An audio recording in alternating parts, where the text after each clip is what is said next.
کہ آیا طہارت ملاقی، سمجھ، آیا طہارت ملاقی مسبب از طہارت ملاقا ہے یا نہیں؟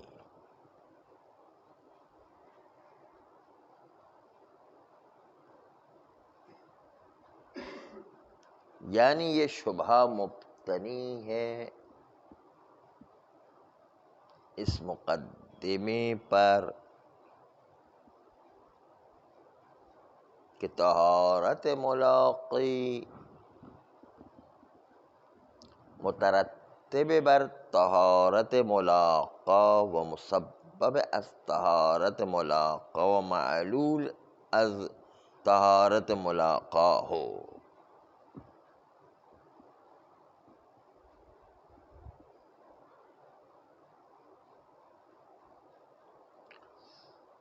یہ تو کل کی گفتگو میں کہ طہارت میں سببیت و مسببیت ہے یا نہیں، کل کی گفتگو میں آیا۔ مقدمے دوم یہ ہے کہ یہاں پر ہم فرش کی مثال کو چھوڑ کر مثال اناءین میں آتے ہیں، اور اناءین میں سے کسی ایک سے اناء سوم ملاقات کرتا ہے۔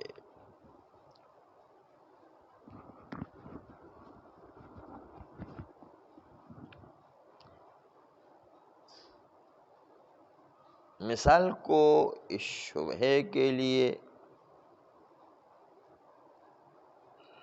اس فرض کے ساتھ بیان کریں کہ دو اناء ہیں کہ ہر دو پانی سے بھرے ہوئے ہیں، اور علم اجمالی بنجاست احدہما وجود میں آ جاتا ہے۔ خون کا قطرہ گر گیا، پیشاب کا قطرہ گر گیا، بہرحال علم اجمالی ہے کہ دو میں سے کوئی ایک نجس ہے۔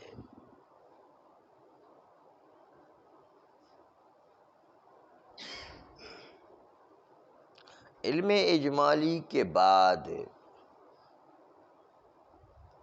اناء سوم کہ جو خود بھی پانی پر مشتمل تھا،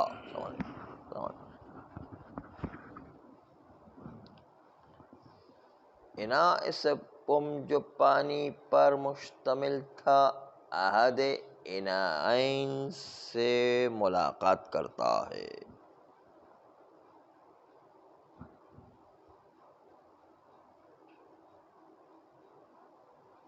تو صاحب شبہ یہ کہتا ہے کہ یہاں پر دو مسئلے پیش آ جاتے ہیں۔ ایک مسئلہ طہارت و نجاست، دوسرا مسئلہ حلیت و عدم حلیت۔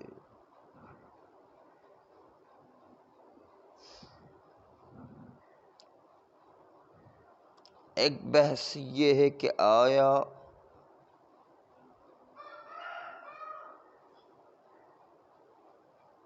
اناء ھذا الماء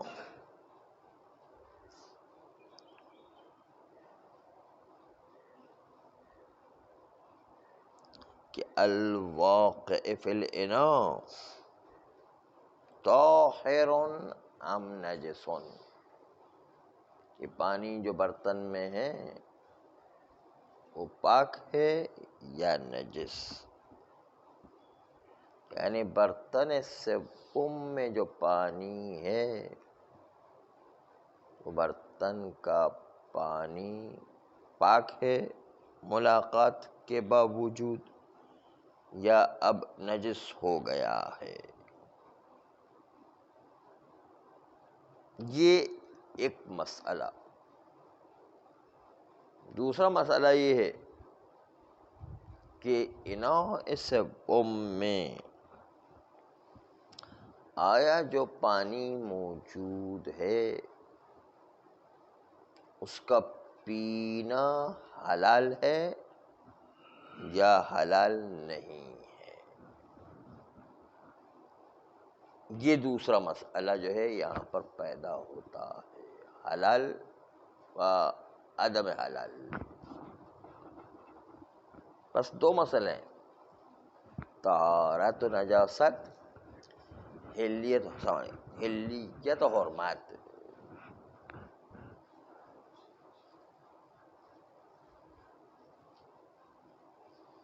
لازم تبعیت حلیت و حرمت از طہارت و نجاست ہے.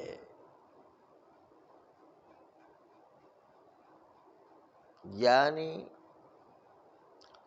اگر پانی پاک ہے تو پینا بھی حلال ہے، اور اگر پانی نجس ہے تو پینا بھی حرام ہے.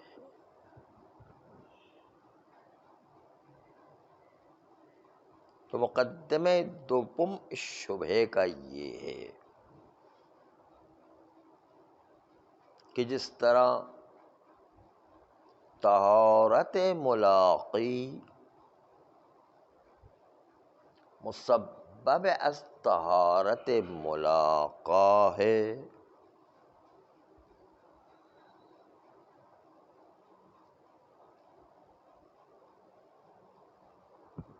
اسی طریقے سے ان تینوں برتنوں میں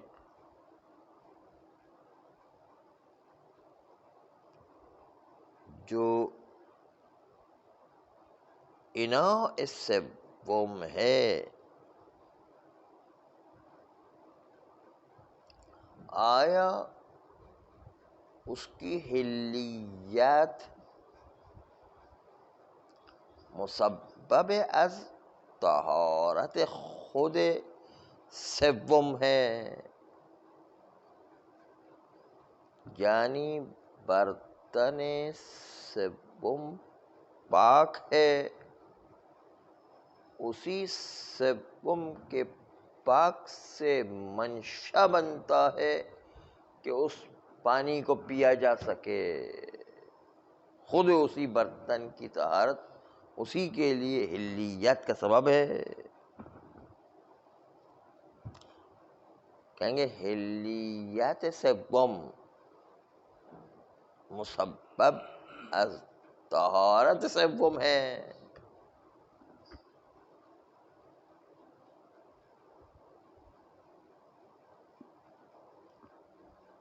اور تینوں برتنوں میں یہی کہ آیا تینوں برتنوں کی حلیت، تینوں برتنوں کی حلیت مسبب از طہارت تینوں برتن ہیں.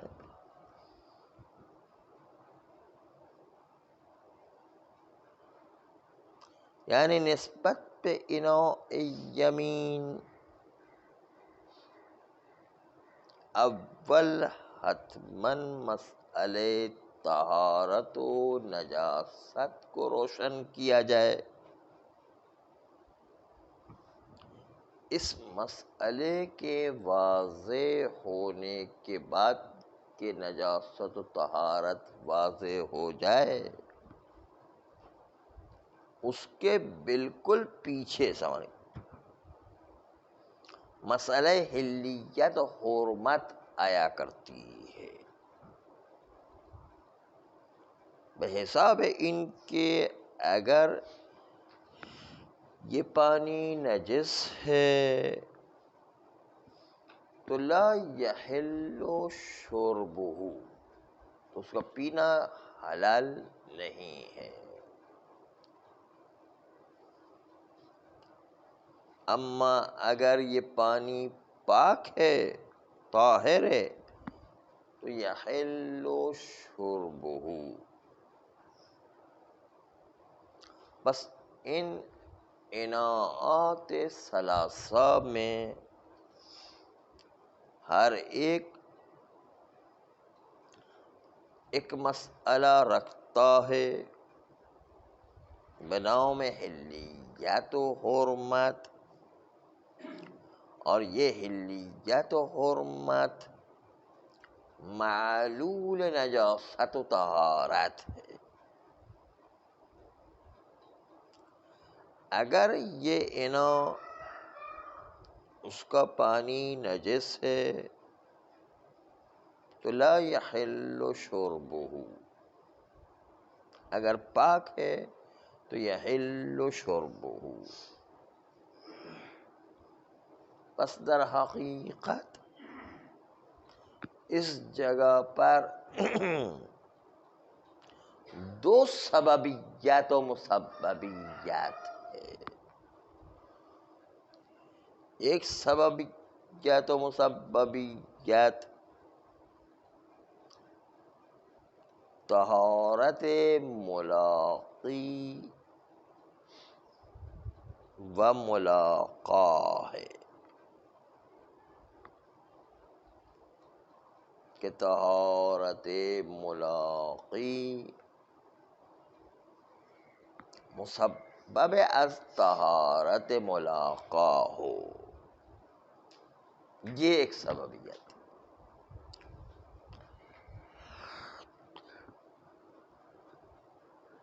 اور دوسرا یہ کہ یہ اناعات ثلاثہ میں حلیت کے جو رتبہ متأخر از طہارت ہے، یعنی پہلے مسئلہ طہارت کو پیش کیا جائے، بعد میں مسئلہ حلیت و عدم حلیت کو.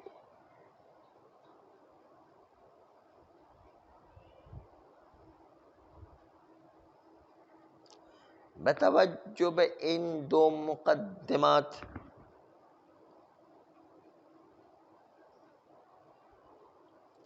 یہ شبہ کہتا ہے کہ ہم 3 برتن رکھتے ہیں. پہلے تو وہ 2 اول کہ جو اطراف علم اجمالی میں تھے، اور یہ برتن سوم کے جو ملاقی ہے. ان تینوں برتنوں میں 2 جہت مورد نظر ہے. ایک جہت مسئلہ طہارت و نجاست، تو دوسری جہت مسئلہ حلیت و حرمت.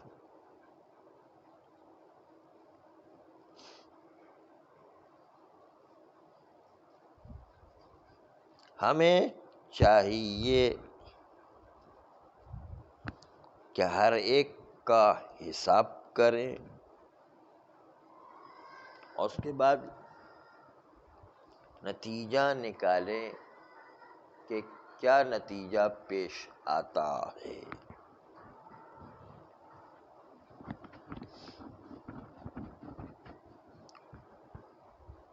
آپ ابتداء نظر میں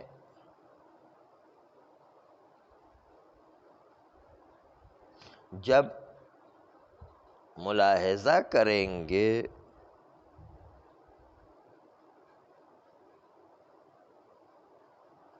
کہ آپ کو ابتدا میں اصول ششگانہ محل بحث میں نظر آئیں گے.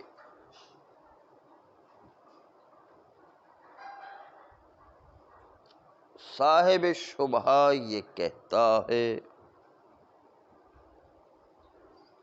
کہ بادی نظر میں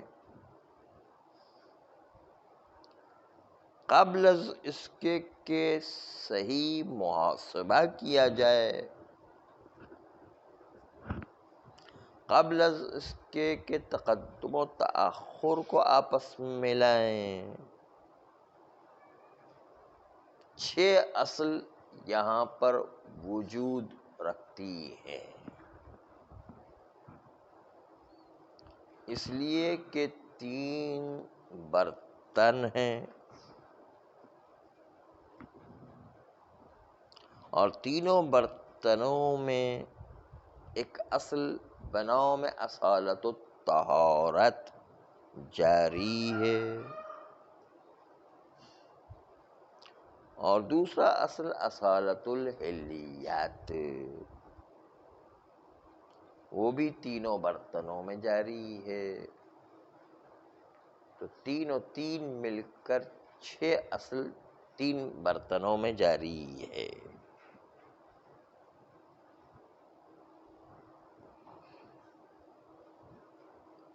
لیکن حساب کریں گے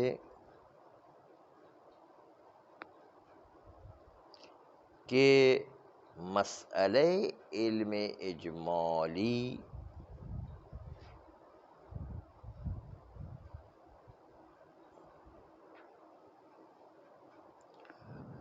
ان علم اجمالی میں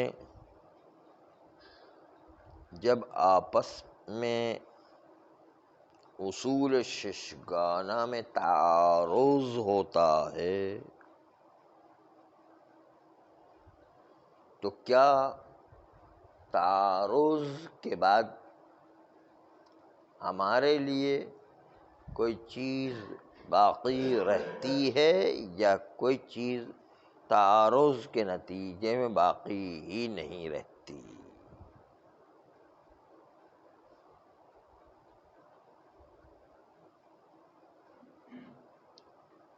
فرماتے ہیں کہ اول پہلے رتبہ مقدمے کو حساب کریں گے اور اول رتبہ مقدمہ عبارت از 2 اصالت الطہارت ہے کہ جو ایک ملاقہ میں جاری ہے اور ایک ملاقی میں جاری ہے، جو 2 طرف علم اجمالی تھے.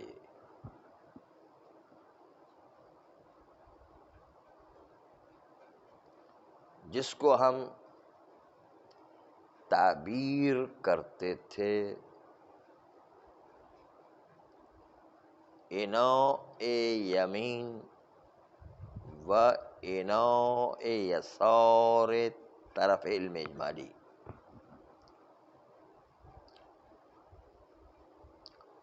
اولین اصل اور مقدم ترین اصل 2 اصالت الطہارت ہے. ہم ان 2 اصالت الطہارت کو یمین و یسار کی نسبت سے دونوں میں جاری کریں گے. یمین میں کہیں گے اصالت الطہارت شک ہوتا ہے کہ نجس ہے پاک، اصالت الطہارت۔ یسار میں اصالت الطہارت جاری کریں گے کیونکہ وہ بھی شک ہوتا ہے کہ نجس ہے پاک، اصالت الطہارت اس میں بھی جاری کریں گے۔ جب دو اصالت الطہارت یمین و یسار میں جاری کریں گے تو دو اصل آپس میں معارضہ رکھتے ہیں، اس لیے کہ اگر دو اصالت الطہارت جریان پیدا کرے تو مخالفت قطعی عملیہ و تکلیف منجز اجتنب عن النجس لازم آتا ہے۔ اجتنب عن النجس، اس سے قطعی طور پر مخالفت لازم آئے گی اگر دونوں طرف میں اصالت الطہارت جاری کر دیں۔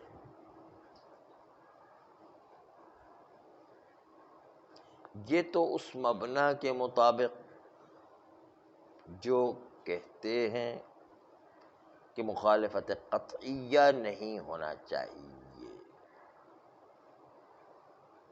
اما اس مبنا کے مطابق کہ جو کہتے ہیں کہ تناقض پیش آتا ہے،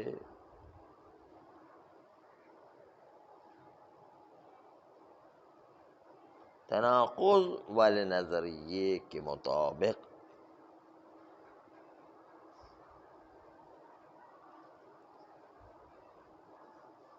کہ اگر عدل اصول جاری کریں تو تناقض لازم آئے گا۔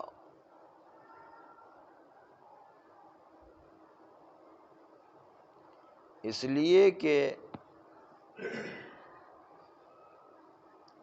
ہم دیکھتے ہیں کہ دونوں اصل جاری کرنے سے یمین و یسار میں تناقض پیش آ جاتا ہے۔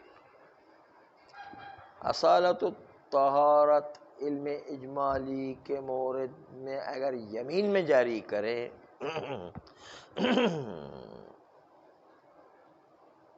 تو اس کا مطلب یہ ہوا کہ یسار نجس ہے۔ یسار میں اصالت الطہارت جاری کریں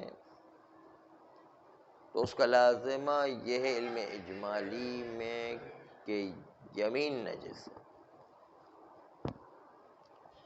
یمین نجس بھی ہے اور یمین پاک بھی ہے۔ اصالت الطہارت جاری کرے تو پاک ہے، اور اس یسار میں اصالت الطہارت جاری کرے تو نجس بھی ہے۔ تو ایک ہی برتن میں نجس اور پاک ہونا لازم آئے گا۔ تو چاہے مبنا مخالفت قطعی عملیہ ہو،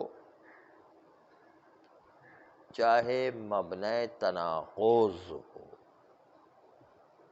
دونوں صورت میں یہ دو اصول طہارت آپس میں تعارض کر کے تساقط کر جاتے ہیں۔ تعارضا تساقطا، دونوں اصل آپس میں تعارض کر کے تساقط کر جاتے ہیں، اس لیے دونوں کی نسبت اصالت الطہارت جاری نہیں ہو سکتا ہے۔ آپ کے پاس 6 اصول میں سے 2 اصول تو ساقط ہو گئے، 2 اصالت الطہارت ساقط ہو گئے، بچ گئے 4 اصول اب بھی باقی ہیں۔ اس کا بھی محاسبہ کریں گے تو دیکھیں گے کیا نتیجہ آخر میں آتا ہے کہ کوئی تعارض کے بعد بچتا بھی ہے یا نہیں بچتا ہے۔ صلی اللہ علیہ